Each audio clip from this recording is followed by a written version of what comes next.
So, asset allocation, what is it exactly? Basically, we all know that we don't want to put all our eggs in one basket. That's diversification, and asset allocation is just a fancy way of saying that in the investment world, we choose to put our money into different buckets, different types of asset class. And asset allocation is just the definition of our long-term strategy for our investment portfolio. So for instance, if I have my investment here, the first step conceptually is to actually think of it as two different parts, core and satellite. Now the core part of my portfolio, that is the long-term, safe and steady, fairly traditional, nothing too adventurous. And traditional portfolio theory tells us that there is three types of asset that we would ordinarily have in our core portfolio. So the first is cash, and that generally means cash and money market funds. Second is bonds, so that's national, international, government and corporate bonds. And the third is equities, so that's national, international equities. And the idea is that when times are good, we overweight more towards the equities to benefit from growth in markets, and when times are more scary or we feel nervous, we move more in towards cash to keep some of our powder dry, take some money off the table when we're worried about volatility.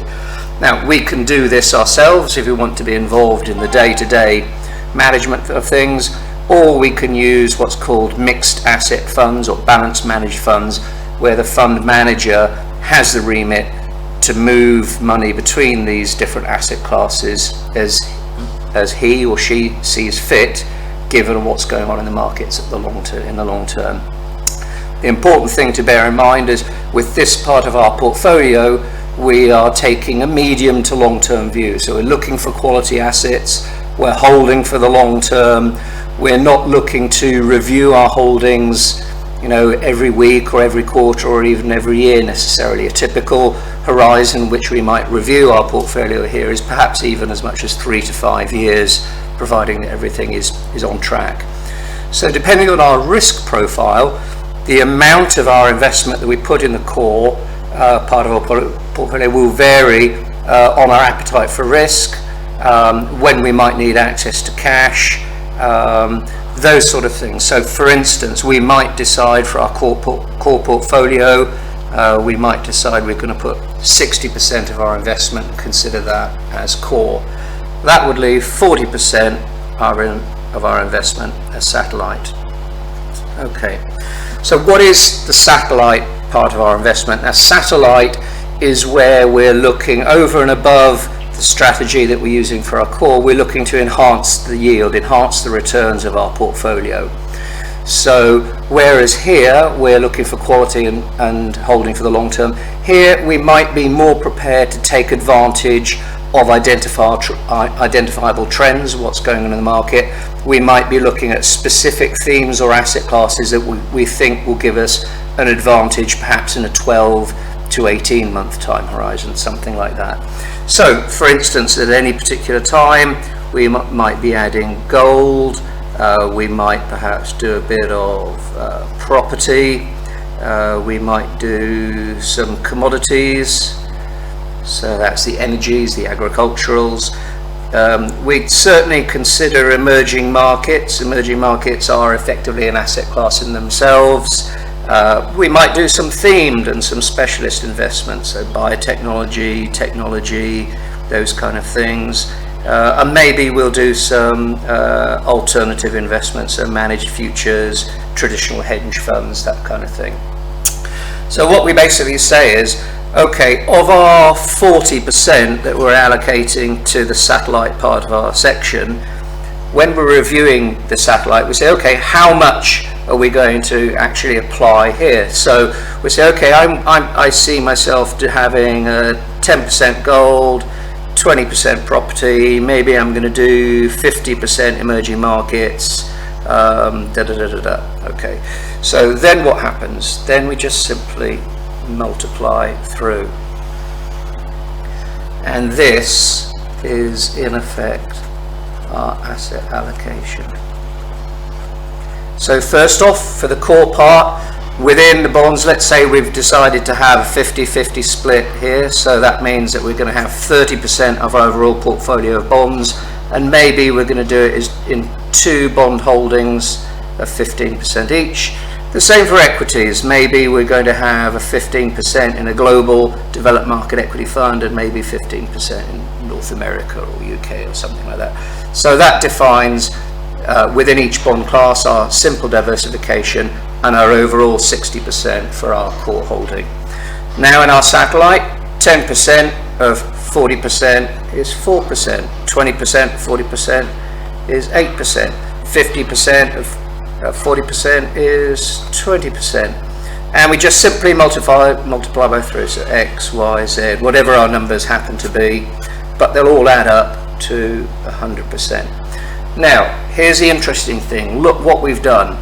We haven't chosen any individual investments, we haven't looked at whether ETFs are better than mutual funds or anything like that. What we've done is we've started out with our risk profile and a view on the market, and with a cold, hard, logical, rational approach, we've created an asset allocation. Now, going back to Harry Markowitz's day, in the 1950s, pretty much all of the research coming out of there tells us that the behavior and the performance, both relative against itself and against other portfolios, the performance of our portfolio is in the main determined mostly by our asset allocation. So the performance over this portfolio over the next 5 years or so is going to be determined by these numbers. So the second step that we do is we say, okay, based on our universe of funds that we've got available to us, so maybe we're on a particular fund platform, or maybe we're a Singapore retail investor, there's a certain number of funds that are available to us in our universe, and based on that, that's when we go away and we choose, okay, we're going to have this particular fund A here, this particular fund B there, that we're going to do this particular equity ETF here, this particular equity fund here. So we just multiply, we just identify in our universe what are the funds that we've chosen, that we prefer to use to fill these percentages of our asset allocation. Now here's the interesting thing. In my universe, let's say under property, I might have 3 equally good on the surface funds available. So I've got property fund A, I've got property fund B, and property fund C. Now, when I'm down to this individual level, by far and away, the difference between whether I choose fund A, fund B, fund C, if they're all relatively similar with, of course, some variation, this is not the important thing. The important thing is that I've chosen to put 8% into property in the first place.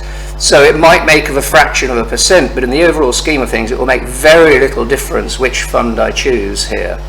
Of course, I'll be looking for things like the size of fund, maybe the fund manager, the cost base of the fund, the cross correlation with other assets held within the portfolio, those kind of things. But ultimately, they're just trying to squeeze the last little bit of performance out of the portfolio. I could almost throw darts at the board and pick any of the quality funds, property funds in my universe, and the portfolio will still do pretty much the same. So then I'll choose this fund here, that fund there, that fund there, that fund there, and there's my 100% again. So what we're basically saying is we've started from our investment, we've understood our risk profile, we've got a view on what's going on in the markets, we've developed our asset allocation, which is our long-term strategy, and only then have we determined the funds that we are going to use in our portfolio, and the key determinant of that is what's available to us within our investment universe. Okay, so that's great, that's all very good, and if we do that right and we're at the outset, we might not need to look at these from 1 month to the next. But sooner or later, depending on the criteria that we've chosen, the next step that we need to think about is what we call rebalancing. Now, rebalancing is absolutely crucial in how we manage our portfolio going forward over the long term. And rebalancing is really very easy to understand. So let's say that we have chosen in our portfolio, we've chosen to put 20% of our portfolio into an emerging markets fund. Let's say we've chosen, it's a China fund.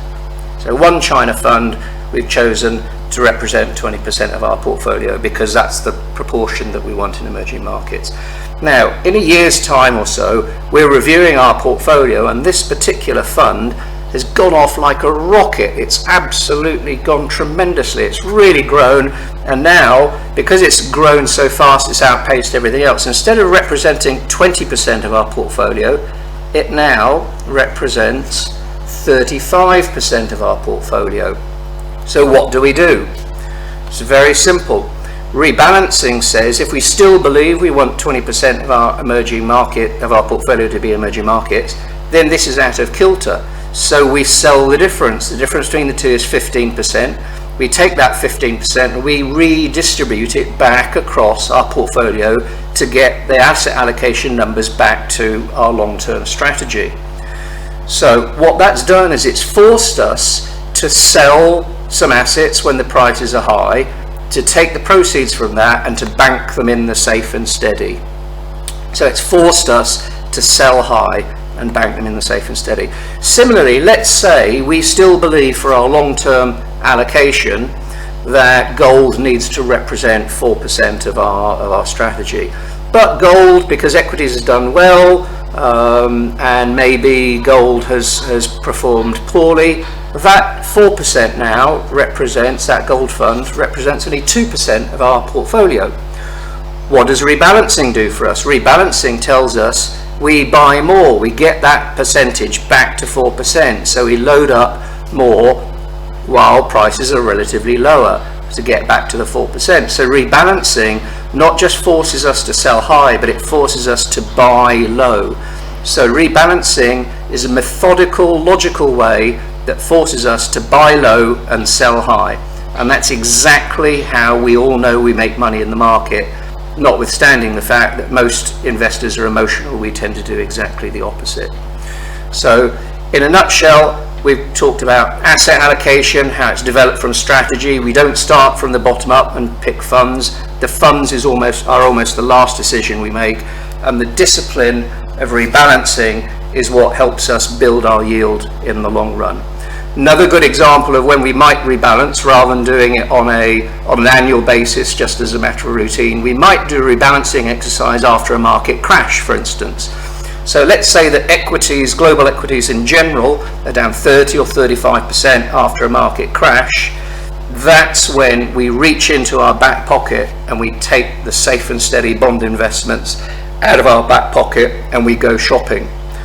We all know when equity prices are low, that's the time we need to buy. But if we were 100% in equities in the first place, we haven't got any funds to go shopping with. That's the reason why we hold bonds in the long run. We take bonds off the table and we go shopping in the equity markets when prices are low, and that's how we amplify our growths in the few years to come as we come out of that stock market crash or economic recession. So that's the end of that overview of asset allocation. Thank you for listening.